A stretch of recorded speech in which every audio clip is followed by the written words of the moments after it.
Imagine being so obsessed with another woman's husband that you'd go to any lengths, even commit evil, just to have him. If I don't have him, then he can never be happy with his wife.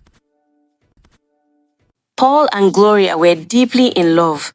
They were the kind of couple people admired. One could not do without the other. After getting married, God blessed them with 3 beautiful children, 2 boys and a girl.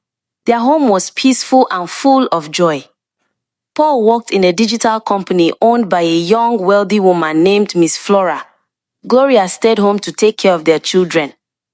Miss Flora was beautiful, successful, and admired by many men, but she refused all of them. She was secretly in love with Paul, but Paul never noticed. Her quiet obsession grew stronger each day. She promoted Paul in the company, gave him easy tasks, and always wanted him close. But she could never have him because he was happily married. Every time Gloria visited Paul at work, Flora would boil with jealousy. "Ah, I love this man so much, yet he won't even notice me. What do I do?" she muttered to herself. She began visiting Paul's office frequently, pretending to ask work-related questions just to be near him. But Paul remained innocent and unaware. One day, Flora entered Paul's office and found Gloria chatting with her husband. Anger burned in her chest. This stupid woman again," she grumbled and stormed out. Her obsession became dangerous. The next morning, a messenger knocked on Gloria's door. When she opened it, he simply handed her a letter and left. The letter read, "Hi, I am obsessed with your husband. I love him and I must get him." Shocked, Gloria's hands trembled. Who could this be? Who wants to scatter my marriage? When Paul returned home, she showed him the letter. Paul laughed gently. "Haha, babe, this is nothing. Someone is just pranking you." But Gloria couldn't sleep. Something didn't feel right. Flora intensified her plans. She promoted Paul again, this time making him the manager of the company. Paul was excited and shared the news with Gloria. He didn't know the promotion came with a hidden prize. Flora filled Paul's schedule with endless work, meetings, and events. He left home early and returned late every night. One evening, Flora secretly placed a gift and a love letter inside Paul's work bag. When he got home, Gloria helped him carry the bag. She opened it, saw the gift and the letter, and froze. "I love you so much. Getting closer to you makes me happy." She stormed to Paul. "So you're cheating on me? Is this why you're always busy?" Paul was confused and speechless.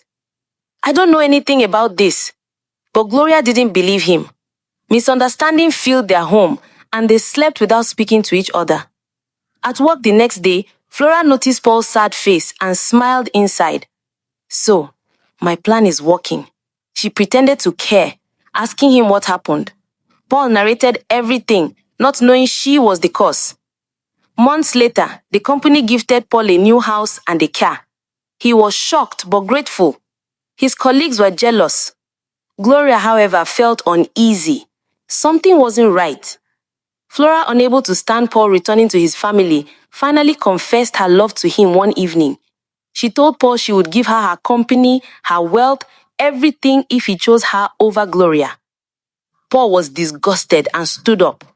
"I love my family. I will never betray my wife." He walked out. Flora's eyes darkened. "If I can't have you, I would destroy you." She teamed with Tony, a male staff, to set Paul up. A wealthy client visited the company. After meeting Paul, the client left his bag accidentally at reception. Tony stole the man's phone and money, wrapped them in his own suit jacket, and hid everything inside Paul's locker. Flora had already edited the CCTV footage. When the client discovered his missing items, the office searched everywhere. Tony suggested checking Paul's office. Everyone followed. Inside Paul's locker, they found the missing items wrapped in Tony's jacket. Gas filled the room. The client shouted at Flora, "How could you hire a thief and make him manager?" Flora pretended to be shocked and fired Paul immediately. When Paul tried to explain, no one believed him. Flora called the police. Paul's house, car, and all his benefits were taken away. Gloria heard the news and rushed to the station, but she couldn't bail him out. Flora had ordered the police to keep him locked up. She even charged him to court for ruining a business deal. Gloria refused to believe her husband was a thief. She began selling their properties, Paul's old car, their appliances, just to hire a lawyer, but it still wasn't enough. Flora paid their landlord to throw Gloria and her children out. Penniless and homeless, Gloria moved into a friend's house. Her children stopped schooling. She started selling fruits by the roadside, praying every day for Paul's freedom. One day, a car stopped by her fruit stand. The driver stepped out.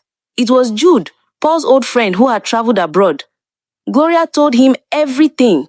Jude was furious and took the case personally. He hired a powerful lawyer and visited Paul in the police cell.